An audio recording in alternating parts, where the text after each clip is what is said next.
창세기 8장 13절로 22절까지의 말씀입니다. 다 찾으셨으면 서로 교독하면 좋겠습니다. 13절 제가 먼저 읽겠습니다.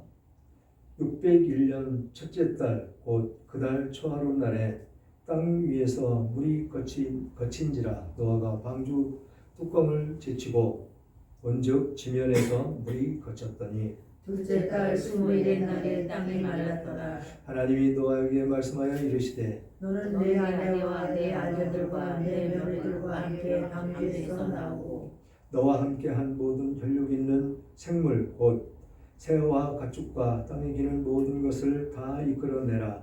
이것들이 땅에서 생육하고 번성해서 땅에서 번성하리라 하시매 노아가 그 아들들과 그의 아내와 그 며느리들과 함께 나왔고 땅 위의 동물 곧 모든 짐승과 모든 기는 것과 모든 새도 그 종류대로 방주에서 나왔더라. 노아가 여호와께 제단을 쌓고 모든 정결한 짐승과 모든 정결한 새 중에서 제물을 취하여 번제로 제단에 드렸더니 여호와께서 그 향기를 받으시고 그 중심에 이르시되 내가 다시는 사람으로 말미암아 땅을 저주하지 아니하리니 이는 사람의 마음이 계획하는 바에 어려서부터 악함이라.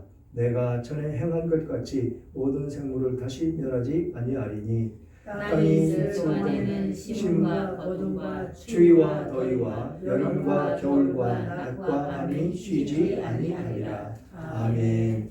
아멘. 오늘 제목은 하나님께 제사를 드리는 노아라는 제목을 가지고 은혜를 나눌까 합니다.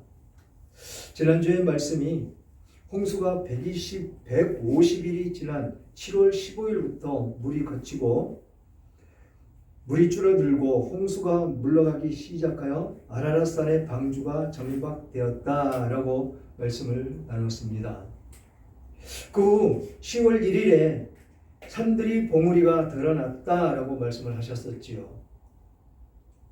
산봉우리가 보이기 시작한 때부터 40일이 지난 뒤에 까마귀를 내놓았지만 까마귀가 돌아오지 않았고 다시 비둘기를 내보내며 온 땅에 물이 덮여 정착할 곳을 찾지 못하고 방주로 다시 돌아왔습니다. 그 후 7일이 지난 후에 다시 비둘기를 내보냈더니 저녁 때 감람나무 잎사귀를 물고 돌아왔습니다. 다시 7일을 기다려서 비둘기를 내놓았더니 다시는 돌아오지 않았다라고 말씀을 했었습니다. 왜 돌아오지 않았을까요? 이제 나와도 된다. 그래서 정착할 수가 있는 것이다 라는 신호를 노아가 받았다라는 것이죠. 그래서 지난주 말씀 1절부터 5절까지 이 연과 달과 일을 낱낱이 이렇게 기록된 모습을 볼 수가 있습니다. 이것은 이 기록된 것이 헛된 것이나 아니면 구전으로 흘러 내려오는 것이 아니고 꾸며진 그런 이야기가 아니고 실제 있었던 역사를 증명하기 위해서 그런 달과 연과 날짜를 정확하게 그렇게 표기를 한 것입니다. 그러니까 이것은 신화로 만들어진 성경이 아니고 사람이 추정해서 쓴 것도 아니고 실제 있었던 일을 낱낱이 기록한 것이다 라는 것으로 이해를 하시면 됩니다. 그래서 이 성경은 살아 역사하는 건 물론이고 하나님의 특별한 계시로 우리들에게 주신 것이다. 그래서 이 말씀과 같이 우리들의 삶 속에서 그대로 이루어지는 것이다 라는 것입니다. 그래서 살아 역사하시는 하나님의 말씀. 하나님은 살아 계십니다. 살아서 역사하고 계십니다. 지금도 우리들에게 말씀을 하고 계십니다. 무엇을 통해서? 성경을 통해서 우리들에게 계속해서 이렇게 살아라. 이런 일이 있었다. 그러니까 이런 모습으로 살지 말고 이런 모습으로 살아라 라고 우리들에게 끊임없이 말씀을 주고 계시는 것입니다. 그래서 오늘 13절부터 말씀을 살펴보면 601 1년 첫째 달 곧 그 달 초하룻 날에 땅 위에서 물이 거치는지라 노아가 방주 뚜껑을 제치고 본즉 지면에서 물이 거쳤더니 라고 말씀을 합니다. 지금 비둘기를 내보내고 비둘기가 감람나무를 물고 온 다음에 다시 7일을 기다렸다가 비둘기를 내놓았더니 돌아오지 않았다. 그 이후에 노아가 방주 뚜껑을 열고 세상을 바라보니 물이 다 거쳤더라 라는 것입니다. 비를 내리는 것도 하나님이시고 내리지 않게 하시는 것도 하나님이시고 모든 일기를 주관하시는 하나님.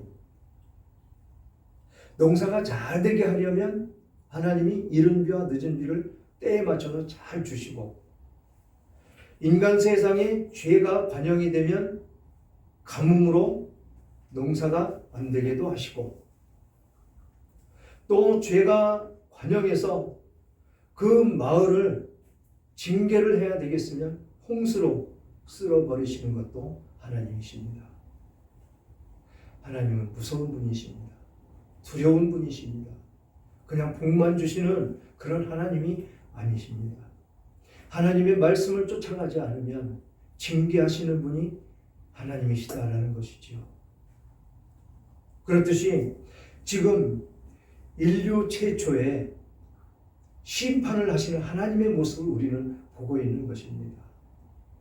많은 인류의 짐승들과 나는 것과 기는 것과 사람들이 많은데 그것을 하나님은 다 쓸어버리는 이런 무서운 분이시라는 것을 우리는 항상 기억을 해야 된다는 것이죠.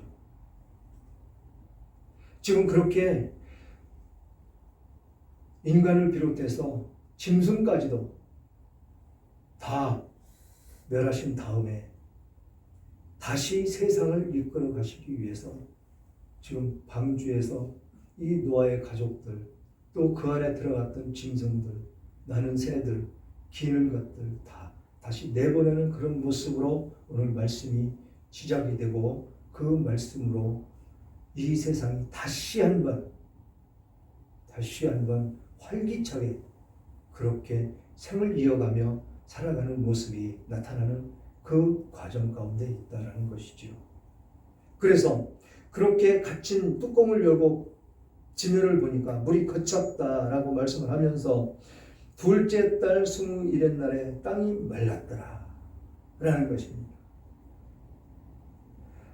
땅이 말랐다. 땅을 마르게 하기 위해서 물이 줄어들기 위해서 하나님이 어떻게 하셨죠? 바람을 일으켰다라는 것입니다. 바람. 우리가 빨래를 해서 널었을 때 밖에다 널었을 때 태양만 쨍쨍 쬐다고 빨래가 빨리 마르는 거 아니죠. 바람이 살랑살랑 불어주면 그 빨래는 더욱더 빨리 마릅니다. 그렇듯이 이런 모든 지혜가 하나님의 이런 창조 역사 속에서 다 인간들에게 주어진 지혜다라는 것입니다. 그러면서 하나님이 노아에게 말씀하여 이르시되 너는 내 아내와 내 아들들과 내 며느리들과 함께 방주에서 나와라 라고 말씀을 하십니다. 이제 방주의 생활은 끝났다. 그러니 나와서 세상에서 정착을 해야 된다는 것입니다. 이제부터 또 죄 속에 들어가는 것이죠. 이 세상의 죄 속으로 다시 들어가는 것입니다. 그런 것을 모르시는 하나님은 아니십니다. 이미 죄된 세상, 이 죄 가운데 있는 이 세상은 죄로 말미암아 그 죄가 이 세상을 장악하고 이 세상을 왕노릇하며 살아가기 때문에 죄된 세상 속에서 다시 인간들을 번성하게 하시는 그런 하나님이시다라는 것이죠. 그러나 하나님은 다시는 이렇게 물로 세상을 심판하지 않으시겠다라고 우리들에게 약속을 주시는 모습을 볼 수가 있습니다. 이제 이 세상을 그렇게 심판으로 다스리시는 것이 아니고 예수 그리스도께서 오셔서 하나님께서 특별히 사랑하는 우리들을 구원하신 이후에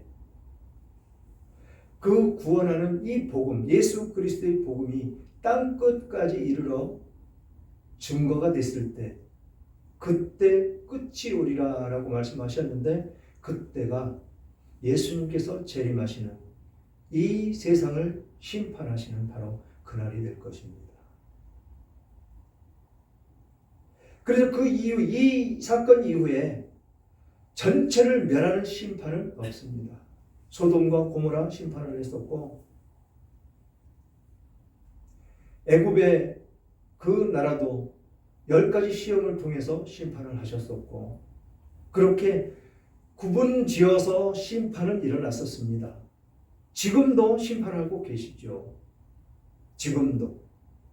어떤 심판입니까? 지진으로 인해서 한 지역이 완전히 초토화되는 그런 모습도 볼 수가 있고, 해일로 인해서, 쓰나미로 인해서 인도네시아나 일본 같은데 완전히 초토화되지 않습니까? 그런 모습 가운데 그 상황 가운데 그곳에 있는 죄가 얼마나 관영이 되어 있으면 그런 부분적인 징계를 내리실까라는 것이죠. 아직 우리나라는 70년 전쟁이 끝난 이후에 70여 년 동안 참 복되게 아름답게 큰 심판이나 큰 징계 없이 아주 행복하게 살아오는 우리나라입니다. 이런 우리나라가 하나님의 복으로, 하나님께서 주시는 축복으로 지금 경제는 세계 10위권 안에 있고, 그런데 경제가 발전하는 만큼 발전되지 않는 것이 있죠. 옛날 구태연하게 60년대에 머물러 있는 그런 모습들도 있습니다. 그런 것들로 인하여 우리들은, 국민들이 살기가 힘들고 어려운 과정 가운데 있을 때도 있습니다. 그리고 시시탐탐 어떻게 하면 적화 통일을 할까 노리고 있는 그들도 있지요. 그런 과정 가운데 우리는 참 평안하게 삶을 살아갑니다. 북한에서 미사일 쏘면 외국의 바이어들 우리나라 안 들어옵니다. 나오라고 그럽니다. 너가 와라. 그래서 반드시 계약서를 쓸 때 어떤 단서를 넣느냐면, 전쟁이 일어나서 이것이 이행되지 않았을 때 그 위약금은 엄청납니다. 그렇게 계약을 하면서 우리나라는 수출을 해서 경제가 지금까지 이만큼 발전을 했습니다.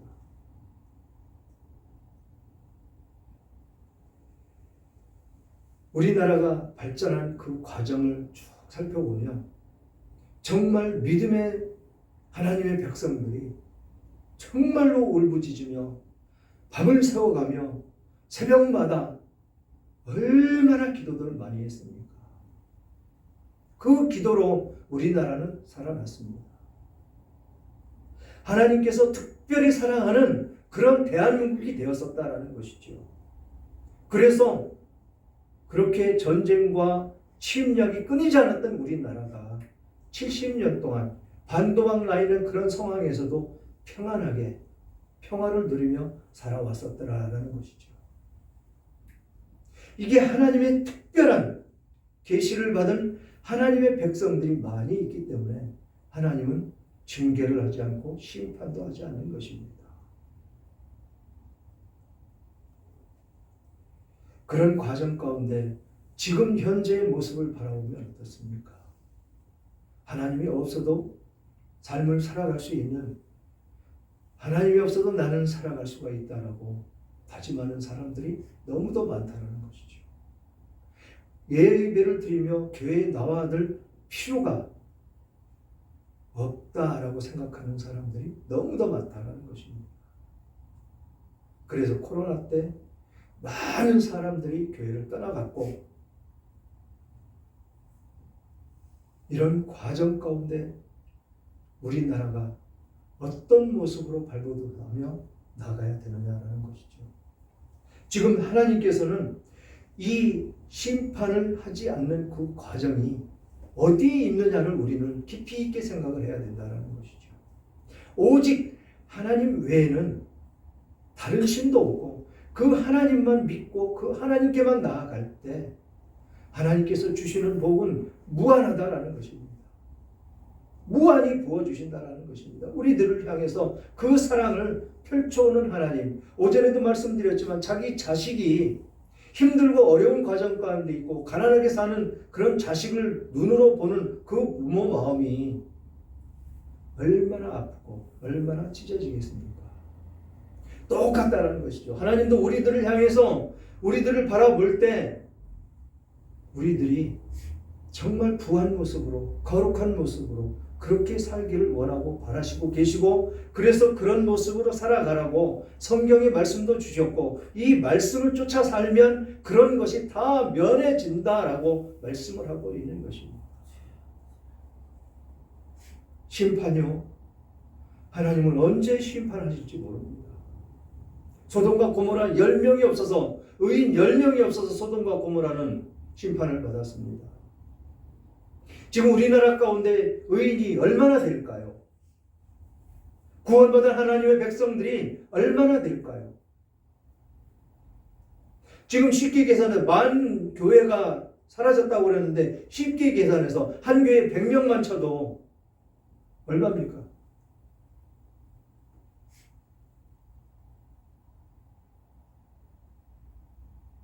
그런 영혼들은 떠나갔고 지금 남아있는 영혼들 아직도 희망은 있다라는 것이죠. 왜요? 말씀을 증거하고 전도할 수 있는 인원이 많이 남아있기 때문에. 그래서 아직 하나님은 우리나라에서 손을 안 놓고 계십니다. 유럽을 보십시오. 영국을 보고 프랑스를 보십시오. 그렇게 불같이 일어났던 그 나라들이 지금 이슬람에 다 장악이 되어 있습니다. 이슬람 국가가 되었습니다.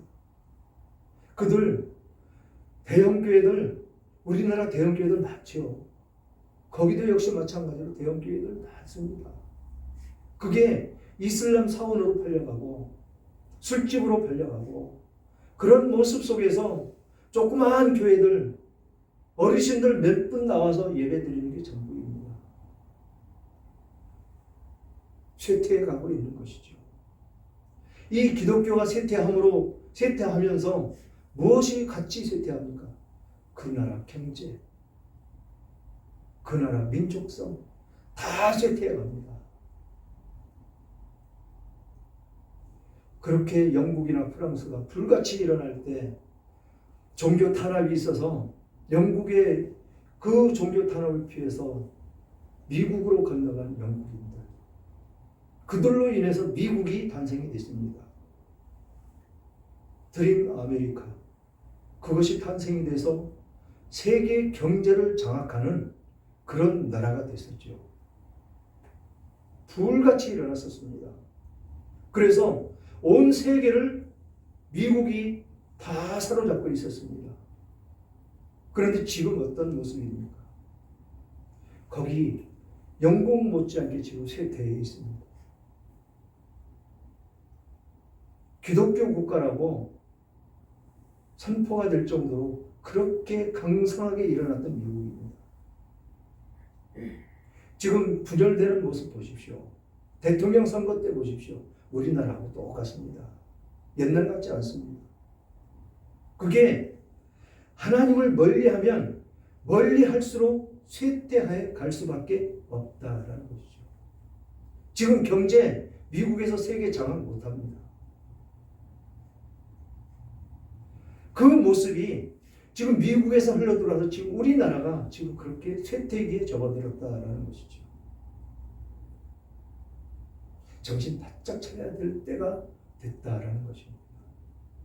그래서 지금 끊임없이 국회에서는 동성연애를 찬성하고 동성연애법을 성정하고 계속해서 하나님을 배교하는 그런 모습으로 일관해 가고 있는 모습이 나타나고 있다는 것입니다. 지금 왜 지금 이 심판 얘기 하나님께서는 이제 방주에서 나와라고 하는데 왜 이 말씀이 이어졌는지 우리는 깊이 있게 생각을 해야 됩니다. 이 심판이 없다고 해서 우리가 평안한 모습으로 삶을 살아갈 수만은 없다라는 것이죠. 언제 어느 때 불같은 시험이 나한테 올지는 모르는 것이고 언제 어느 때 그런 심판이 그런 징계가 나한테 올지 모르는 일이기 때문에 그렇습니다. 그래서 오전에도 말씀을 드렸지만 항상 하나님과 가까이 하나님의 말씀을 묵상하며 하나님의 주시는 말씀을 준행하며 따라가는 내 모습이 되어야 된다는 것입니다. 그 모습 가운데에서 그런 거룩한 모습을 삶을 살아가는 그 모습 가운데에서 다른 사람들에게 본이 되어야 된다는 것이죠. 아이 예수 믿는 것들 저것들 세상보다 더 악해 이런 소리 들어도 되겠습니까? 지금 세상에서 이 교회를 걱정하고 있는 이 시대가 됐다는 것입니다. 우리나라가. 왜 그렇게 세상 사람들이 교회를 걱정을 할까요? 교회에서만 거룩해서 그렇습니다. 교회에서만. 세상 나가면 세상 사람들보다 더 악합니다. 더 악한 모습으로 살아가기 때문에 손가락질 받는 것이고 교회를 걱정하는 것입니다. 세상 예수 안 믿는 사람들이. 이런 모습 때문에 우리나라는 쇠퇴해져 가지 않을 수밖에 없다라는 것이죠. 우리는 깨어야 됩니다. 깨어 기도해야 됩니다. 기도하되 물론 집에서 혼자 하는 건 좋습니다. 그러나 합심해서 기도하는 그 합심 기도가 얼마나 강하게 역사하는지 모릅니다. 우리는 그 기도를 끊이지 않고 해야 될 줄 믿습니다. 왜 그러냐면 우리 2세들을 위해서 우리의 2세 또 2세들을 위해서 우리가 열심히 살고 경제를 그렇게 부강하게 만들어 놓고 기도하고 그렇게 세운 이 나라가 쇠퇴해져 가서 2세들이 어려운 그런 환경 가운데 살면 어떤 모습으로 우리들은 저 천국에서 그 자녀들을 바라보겠습니까? 그래서 우리는 깨어 기도하는 기도의 어머니, 기도의 아버지가 되어야 된다는 것이죠. 그래서 이 노아는 이제 방주에서 나옵니다. 나오라고 그렇게 명령을 하신 다음에 17절 너와 함께한 모든 혈육 있는 생물 곧 새와 가축과 땅에 기는 모든 것을 다 이끌어내라. 이것들이 땅에서 생육하고 땅에서 번성하리라 하심에 노아가 그 아들들과 그 아내와 그 며느리들과 함께 나왔고 땅 위의 동물 곧 모든 짐승과 모든 기는 것과 모든 새도 그 종류대로 방주에서 나왔더라. 하나님의 명령대로 지금 다 준행을 하고 있습니다. 노아가. 그러면서 노아가 다 세상으로 나오고 이제 정착을 해야 되는 그 과정 가운데 하나님께 예배를 드립니다. 거룩한 예배를, 감사 예배를 드리는 것입니다. 20절 노아가 여호와께 제단을 쌓고 모든 정결한 짐승과 모든 정결한 새 중에서 제물을 취하여 번제로 제단에 드렸더니 라고 말씀을 하십니다. 예배를 정성을 들여서 예배를 드렸더니 라고 말씀을 하고 있습니다. 그랬더니 하나님의 반응 21절 여호와께서 그 향기를 받으시고 예배를 잘 받으셨다라는 것입니다. 지금 우리들이 드리는 예배를 하나님께서 잘 받으실까요? 기쁘게 받으실 것입니다. 핵심 멤버 딱 남아서 몇 명 안 되지만 하나님께 예배드리고 하나님의 말씀을 듣고 그 말씀 준행해서 살겠노라고 다짐하고 있는 지금 이 시점에 하나님의 거룩하심이 이 성전 가운데 가득하고 우리가 드리는 이 예배의 향기를 하나님께서 흠양하고 계신다라는 것입니다. 그러면서 그 중심에 이르시되 내가 다시는 사람으로 말미암아 땅을 저주하지 아니하리니 이는 사람의 마음이 계획하는 바가 어려서부터 악함이라 내가 전에 행한 것 같이 모든 생물을 다시 멸하지 아니하리니 라고 말씀을 하십니다. 뭐라고요? 사람이 그 마음에 계획하는 바가 어려서부터 악하다. 잉태되면서부터 악하다. 죄된 세상이기 때문에 그러니까 하나님이 다 알고 계신다라는 것입니다. 그렇게 심판하신 것은 그림자라는 것이죠. 이 다음에 우리들을 마지막 때 예수 그리스도께서 이 땅 가운데 오셔서 심판하실 그 예표다라는 것입니다. 이렇게 심판을 할 거야. 정신 바짝 차리고 살아. 그 말씀을 지금 하고 계시는 것이다라는 것입니다. 지금 죄인이라는 것을 다 알고 계신다는 것입니다. 어려서부터 악한 그 모습을 다 알고 계신다. 그렇지만 전에 행한 것 같이 다시 멸하지 않겠다라고 약속을 하고 계시는 것입니다.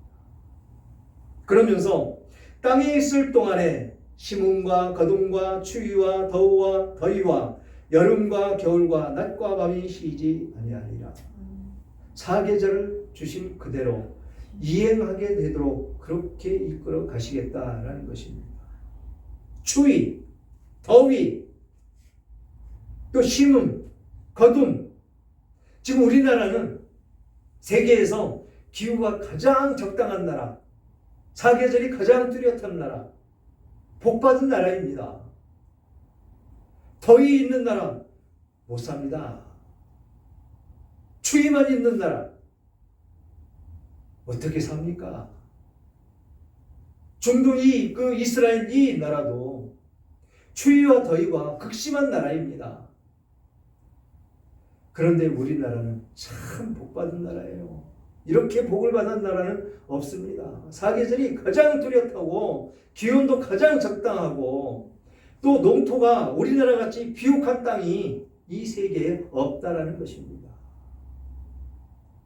중국에서 우리나라 상인들이 그곳에서 우리나라 야채 이런 거를 가지고 와서 거기서 농사를 지어서 우리나라 것까지 똑같이 만들어서 들여오면 떼돈 벌 줄 알았습니다. 그런데 아무리 걸음을 많이 하고 아무리 잘해도 우리나라 것과 같이 똑같이 나오지 않습니다. 전혀 다릅니다. 배추요. 여기서 가장 좋은 씨앗을 가지고 들어갔는데 생산하고 나오면 중국에서 그 씨앗으로 심은 것과 똑같이 생산이 됩니다. 배추살은 두껍고 김치를 담아놓으면 쉽게 물르고 이게 땅 차이라는 것이죠. 또 배 참 크게 잘 자랍니다. 자라는데 맛이 없어요. 우리나라 그 종자 가지고 와서 그대로 했는데 맛이 없습니다. 거기 배는 요만한 거 그게 조금 먹을만 합니다. 전혀 다른다는 거죠. 그래서 우리나라 같이 농토가 비옥하고 농사를 지어서 그 음식을 만들어 먹든지 먹으면 과일이고 뭐고 우리나라가 따라갈 필요가 없다는 것입니다. 물론 열대 과일은 다르죠. 그러나 우리나라는 열대 과일은 없지 않습니다. 우리나라 기후에 적당하게 맞춰서 생산되는 그 제품 최고라는 것입니다. 지금은 어떻습니까? 라면 수출이 몇 조 몇천억? 그런 나라로 발돋움한 나라인데 우리나라는 생산되는 거 지하 자원도 없이 얼마나 부강합니까? 다 하나님 은혜로 경제가 이렇게 발전되고 했는데 이거 잘 지켜야 될 것입니다. 사랑하는 여러분, 신령과 진정으로 예배하는 것, 그것을 기뻐하시는 하나님께서 이렇게 노아의 그 정성스러운 제물을 만족하시며 흠양을 하셨다라고 기록하고 있습니다. 물론 우리들도 정성을 들여서 예배를 드리고 있기 때문에 하나님께서 흠양하고 계십니다. 하나님께서 이 예배를 받으시고 다시 사람으로 인해서 땅을 저주하지 않겠다라고 약속을 하십니다. 이 땅은 언제 저주를 받았습니까? 아담과 하와가 선악과를 따먹었을 때 땅까지도 저주를 받았다라고 기록되어 있습니다. 그래서 농사짓기가 힘들죠. 가라지가 나오고 풀이 나오고 엉겅퀴가 나오고 쉼없이 밭을 가꿔야 우리는 먹을 산물을 얻습니다. 그게 하나님이 저주하셔서 그렇다라는 것이지요. 그러나 홍수 이후에는 사람으로 인하여 땅을 저주 않겠다라고 약속을 하시는 모습을 볼 수가 있습니다. 그 이후로 땅 저주하지 않으셨습니다. 하나님의 크신 자비가 나타나신 것이다 라는 것이지요. 또한 심는 것과 거두는 것과 추위와 더위와 낮과 밤은 쉬지 않도록, 한마디로 추나추종 이 사계절과 모든 창조 세계를 정상적으로 운행을 하시겠다라고 약속을 하신 것입니다.